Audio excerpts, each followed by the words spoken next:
I'm doing a solo episode of Thrive Over Survive because I had to do some juggling in the schedule.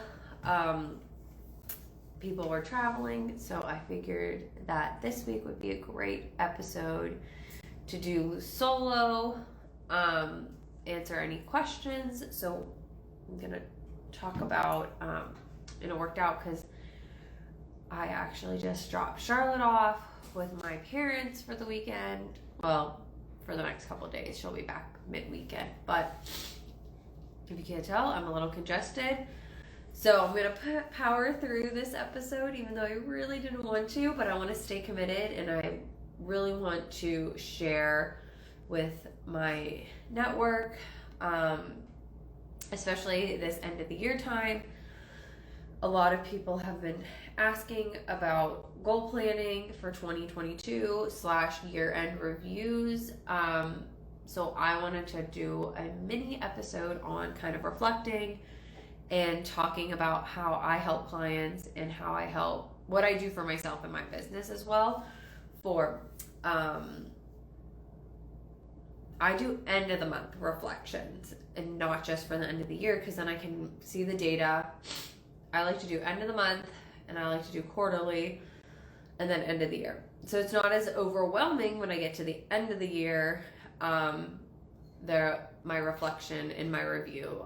So at the end of the year, I will look at my goals overall that I've hit, see which ones I still are maybe working on that I can achieve in 2022 or the next year. So I'm going to talk like it's,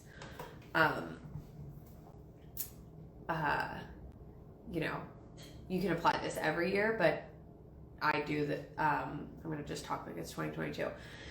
So I was reflecting on the year and just looking back at it, because I've had a lot of people, new followers, new people in my network, new people in my community.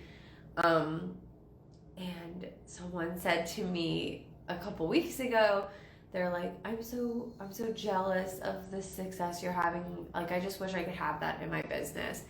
And I was like, oh my God, like that's so not true. And I wish, you can see our calendar is falling. I need to buy a new one for our house, our family calendar. But I was like, if Zach was here, I would have him chime in on this, but he's still at work. My business did not seem successful or feel successful until probably the past couple months, I would say. And a huge part of my reflection and a huge part of my monthly reflection is always my financials. So I look at my Stripe reports, I look at my QuickBooks reports. I recently just hired out my QuickBooks piece because it wasn't getting done properly. Like, I knew there was some errors and mistakes from me. So I finally had enough cash flow to say, like, that's going to be my first hire out, was my bookkeeping. Because if there's bad data going in on my part, then it's bad data coming out and bad analytics. So the metrics that I'm reading aren't going to be as impactful. And I was noticing discrepancies between my Stripe, my Dubsado, and what was going in QuickBooks. So I was like, something's not right here. I need someone to come in and do this for me. I just don't have the time anymore. It wasn't like huge discrepancies, but I was just noticing like the totals were off by like a couple thousand. And so I was like, what's going on? Anyway, so each month I look at how much revenue I brought in, how much is profit, what am I spending my money on? For those of you who followed me for a really long time, you might know this story, but at the beginning of the year, I had earned, between the first of the year and April, I earned $12,000 in my business. That's it. And I had probably, honestly, if I can remember the number right, $12,000 or more in debt. And so that was like credit card debt that I had racked up for my business, PayPal debt I racked up for my business. So it was just like not good. I was really like, I went in all in on the mindset of, I have to invest for my business to grow, but my business wasn't growing. And that's what I'm going to share about, like, with this reflection that I did at the end of the year, and like reflections and check-ins I've done throughout quarterly, monthly, at the end of the month. I kind of became really in tune with myself, what felt in alignment with me. So I was really negative. So I got really strict on my expenses, and I only would take on expenses that I knew were fixed expenses. And I was really strict on my spending.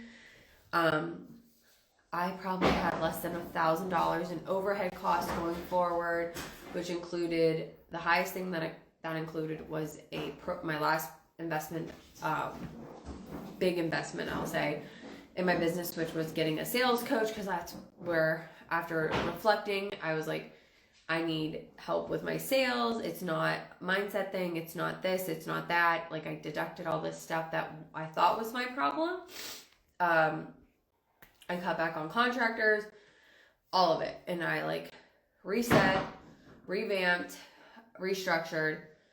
I told myself in May, if I didn't hit my goals in the next 2 months, then I would go somewhere. I would do something else. I would, go back and get a job. I would reassess what was going on. But then May and June ended up being two of my biggest months financially, until December. Yeah, this December, when I made a huge mindset shift in my business, which I will get to. It was my biggest financial month. But I was really strict on my expenses. I was really strict on how many people I was taking on. I was really intentional with everything. And I was super intentional with how I was marketing my business and how I was marketing myself. I wasn't doing anything that wasn't in alignment, which meant I was really focused on like where my energy went, where I spent my time. And I didn't do it in a traditional way, because if you look back at my Instagram, I didn't really start posting consistently again. So like I was posting consistently at the beginning of the year because I had a social media manager, but because of my expenses versus my revenue, I had to let that person go. And then I got sick in my first trimester, and everything was on me and my business still. So, and that kind of gave me a huge awakening on, okay, I need to stop bottlenecking my business once I got into the second trimester. And I was like, I'm going on maternity leave soon, so I either need to get everything in gear or really plan and put money aside, or have a plan in place to keep the business functioning while I'm not here. And I was putting a lot of negative self-talk on myself, and I was like, there's no way I can do this, there's no way I can do that, and then I like stopped, and I was like, hey, why are you saying you can't do this? Like, let's challenge ourselves, and let's think about a way I could do it. And when I started thinking, okay, how can I make this happen? How can I make it so that my business is continuing to grow in revenue while taking time off, getting creative, reaching out to people in my network, reaching out to people that I knew here in the past couple months. A lot of possibilities started opening up to me, because I wasn't even aware that I was closing off the possibilities. I wasn't keeping an open mind. And I wasn't pushing myself. And once I made that mindset shift here, that I was like, I'm going all in. I'm going to make sure this happens. I'm not going to take a break. Or I'm going to take a break, but I'm not going to disrupt my clients' services. I will find a way to make it happen. I'm going to push myself out of my comfort zone. Opportunities started pouring in, and solutions started showing up. So it was really all about shifting my mindset of, I can't do this, into how am I going to do this? And that is something that I have noticed as a trend in my business this past year. Was when I hit rock bottom, or what felt like rock bottom, it wasn't, oh God, I have to give up. I mean, it was at first, but then I decided, okay, this is what I'm going to focus on. This is what I'm going to get super intentional about. And at that first time that this happened, it was, okay, I'm just going to focus on getting sales. How do I get sales? And then I perfected everything else throughout the year. But in reflecting on how much can happen in a year, it not only was the mindset shift, it was like a whole confidence thing in looking at myself. I remember I looked back at my goals that I wrote down at the beginning of the year versus where I am now. And yeah, I hit a lot of them. Some of them I did not hit at all. Like if you saw my post, I did not hit my revenue goals, but I hit a crazy, insane revenue goal, especially if I look at the short amount of time that I did it in, because more than half of my revenue for the year came between August and December. And it pushed me up to 70K, which is insane. It has helped me pay down a lot of debt. Like I don't want anyone to think like that is all coming home to me because I'm paying off my business debt. I have paid off my business debt. And Zach and I have put a ton of money. If you follow me or know anything about our situation, is we're still going through a bunch of legal issues with family court. So a huge chunk of that has gone to paying our legal debt down and just even paying our lawyers so that we can continue to go to court and do what's best for Charlotte. So I want to give that transparency in my numbers as well, because a lot of people see like, oh, she's making X amount, but I'm really only paying myself for a certain portion. I probably paid myself probably under $50,000 for like my personal expenses, things like that we need to live month to month. So it's not like I'm raking in a bunch of extra stuff. And how I did that was like getting really confident in myself, trusting my gut.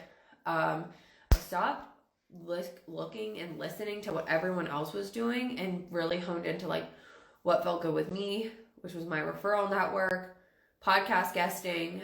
And that was one of my goals at the beginning of the year that I wrote down, was I wanted to be on at least, I think I put 1 or 2 podcasts, because I was so nervous and so afraid to put myself out there. That was like a big thing I had to get over, was visibility for my business, because I was so afraid to put myself out here on social media. I was so afraid to share my story, all those things. And once I was able to get on once I was finally on a podcast, it felt so good and it felt so in alignment with me that I kept getting asked to do more, or people heard my story and they asked me to be on their podcast. And I've probably been on 6 or 7 now throughout the past 6 or 7 months. So that was like it's such a small goal, but looking back and reflecting, like it was a huge shift for me personally to be able to get over that fear. And now my big goal for 2022 to follow that up is I want to speak at 3 summits and 1 in-person event. Like I want to be able to share my story on stage in person. And I feel like I've finally found a way to tell my story of everything that's happened in the past couple of years and share my story of domestic violence, but also tie it back into my business, because I struggled with that for so long. It made sense in my head that my story connected with my business, but I didn't know how to communicate that. So learning to go through that was a very interesting process too. But in the sense of reflecting on, at the end of the month, what do I look at? I look at my key metrics. Email marketing has been a focus of mine, so I do check my email marketing metrics because I'm not as big into my social metrics. I will see like how much engagement I have. I'll see if anything, any sales have come from there, any referrals, because if it's a lead source, then I'm going to start putting more time into it. But until that point, I'm not going to, just be on social. I do promote my masterclass here on social media, and I have gotten sales from that. So my masterclass, this is like a great platform for my masterclass promotion and just getting visibility and sharing podcasts that I've been on. So that's kind of like the behind the scenes on my marketing strategy on social media, because I'm not going to show up everywhere because I know that drains me. So Instagram is a great platform because I love doing the video content, because it's in a sense easy for me because I enjoy it. So being able to share like informational real videos and just sharing this podcast or video series and getting to interview people that I think are interesting and have a great service or insight into something. That's a huge focus of mine for 2022. But so I'll look at my email metrics, like how many subscribers have I had, where are they coming from, what are they interested, what's my open rate, what's my click-through rate. I've really dug into for my email marketing leads, because I can track my leads through the link triggers on ConvertKit that I use. So depending on what email marketing platform you use, you might be able to get better insight onto your leads.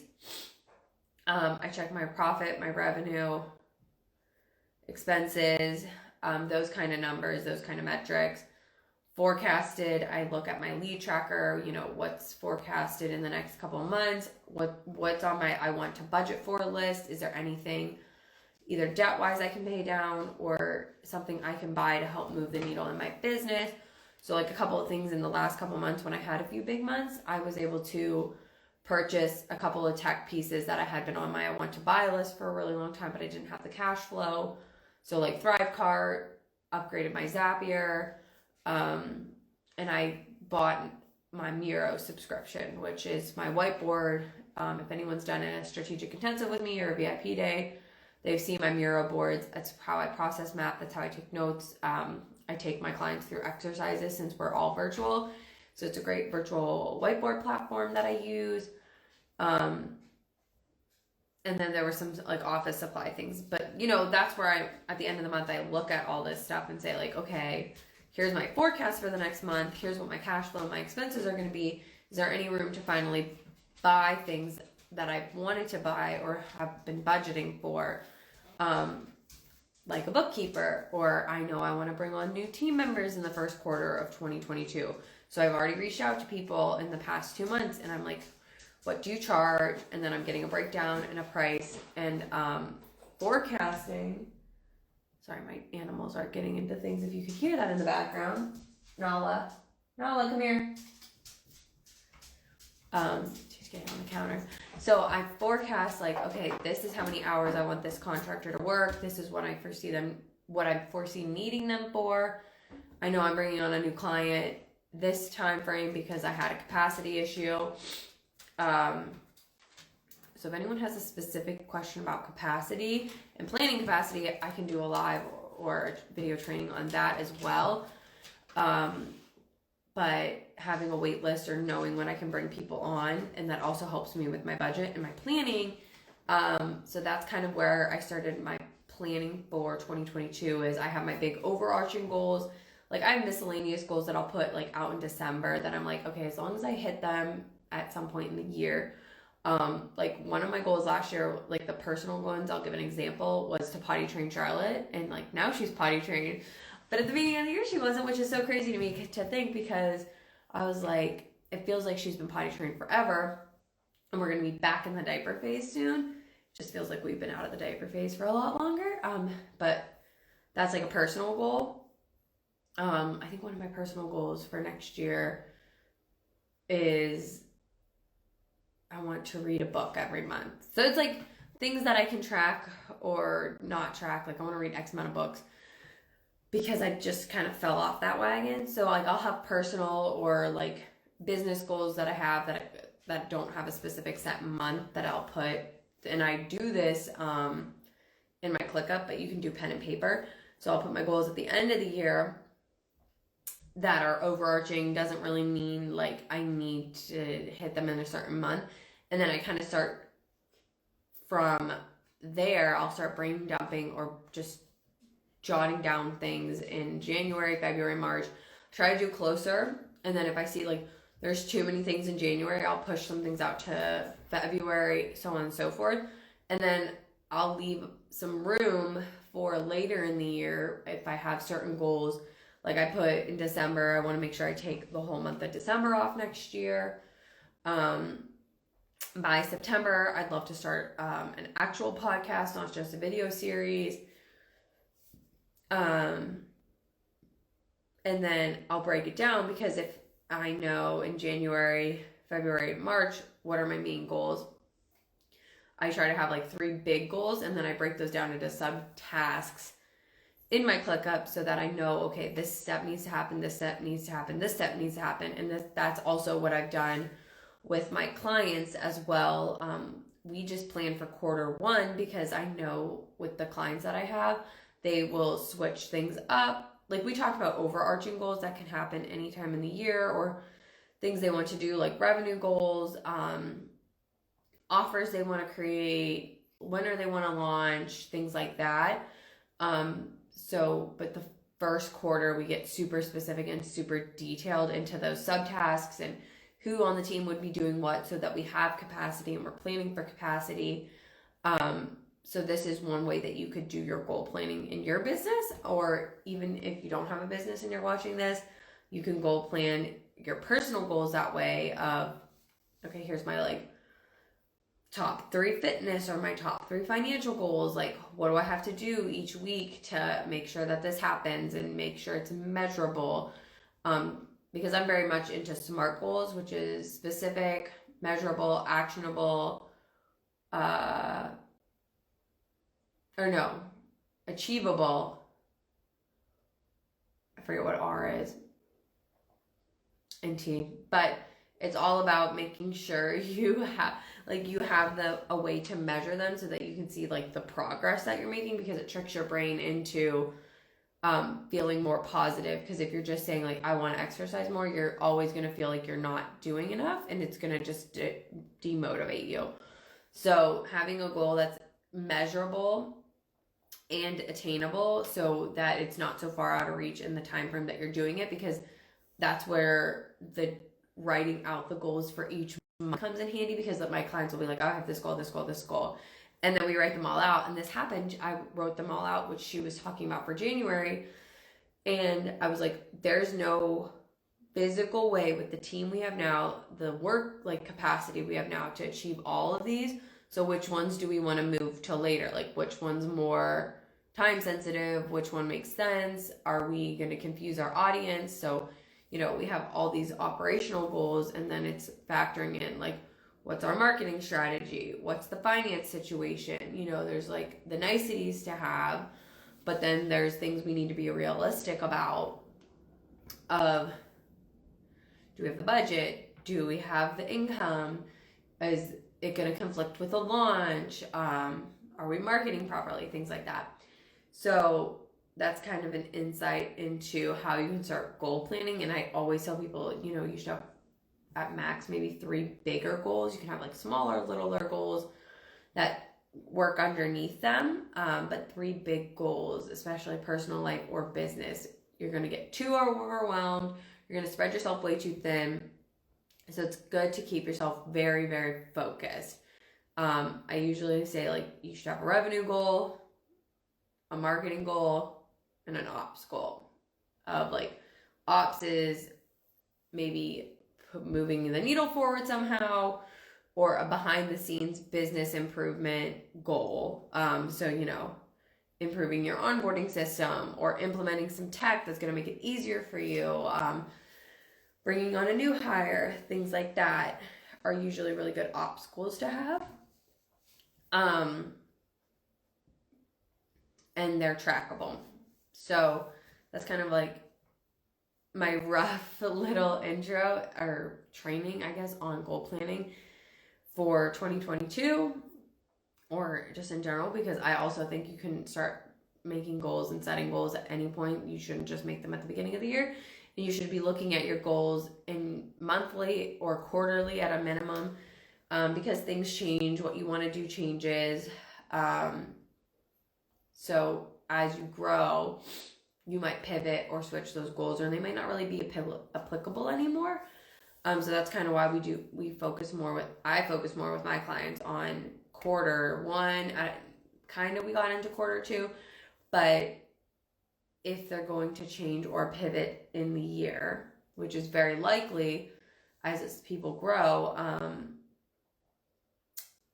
it doesn't make sense to take all this time and get really detailed into Q3, Q4, when, they might change their goals in March or April, and we not wasted that time, but we made a plan. And I don't want them to feel like they have to stick with a plan that isn't in alignment with them anymore, because that's just going to stunt their growth, and it is not going to make for a great working relationship between the two of us.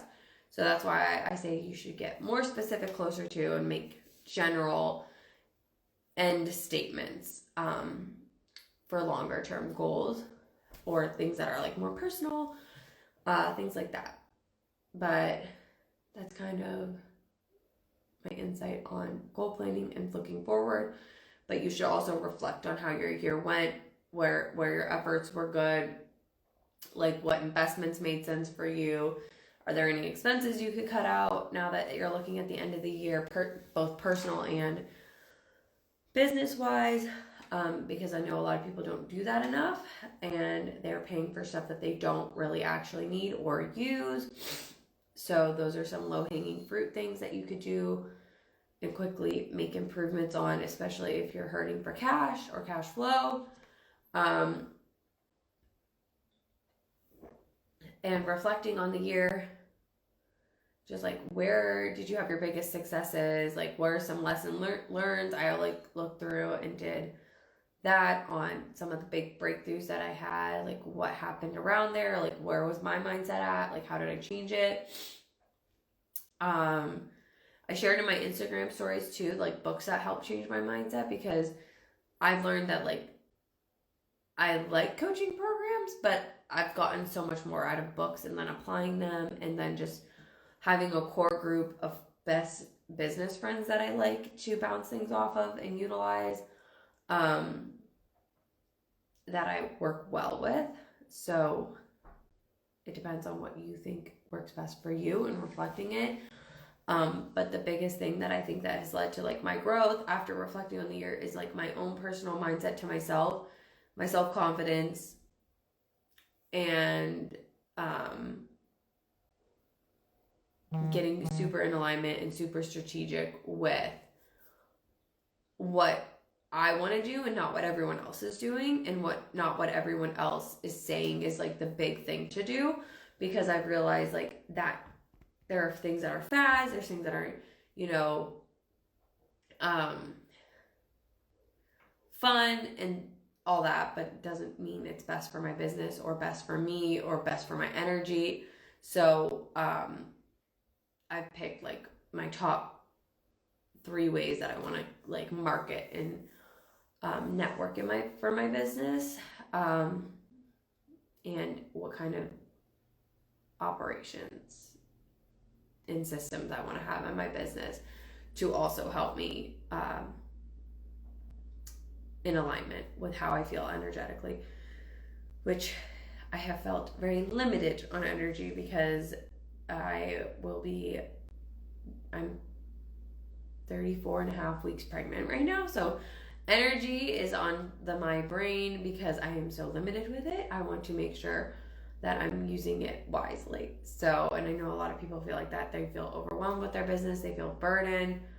And that's what I love to help my clients do, is make sure that they're spending and putting their energy in the right places and not wasting it or not doing something that they love.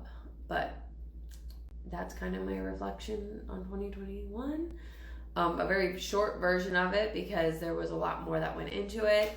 There's a lot more things that, there's a lot of itty bitty details that I could go into of,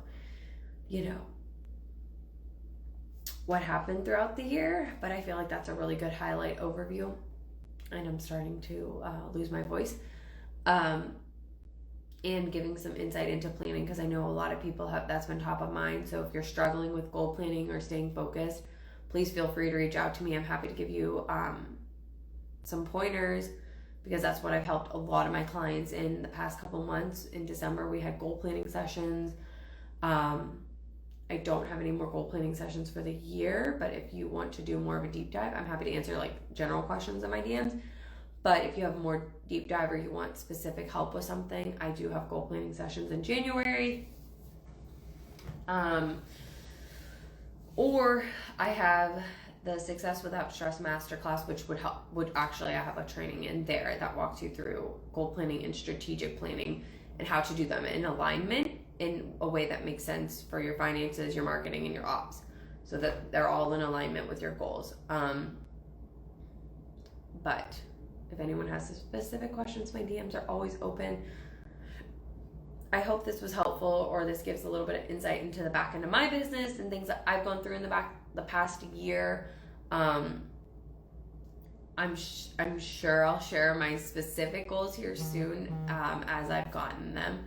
So I still have to write them all down and put them on my whiteboard, and I'm actually going to make a physical vision board this year with all that we have going on, because not only do I have big goals for my business, we have Lila coming, we have the wedding, and I feel like I'm forgetting something. I'm sure something will pop up, but it should be a very interesting year, so I'm excited. If you're watching the replay, drop your goals below if you have them already made. If not, tell me what's stopping you or what you're struggling with. I'd love to help you work through it, or one awesome thing that you've reflected on or realized from the past year or learned from the past year, because I think the biggest thing for me was trusting myself. That would be my biggest takeaway from the year. So I hope everyone has a happy new year, a safe new year. We're spending our New Year's in, so I'm very excited about that. So I hope everyone has a happy new year, and I will see you guys I'll be on social, but our next episode in the new year will be all about mental and physical health, very timely for everyone's goals of fitness. My soon-to-be sister-in-law is coming on with her to talk about, the mental health and physical health of yoga, because she just started a virtual studio. So she has a huge background in how that has helped her mentally and physically. And so she's going to come on and talk to us about that, and I'm so excited. And I will talk to everybody soon. Bye.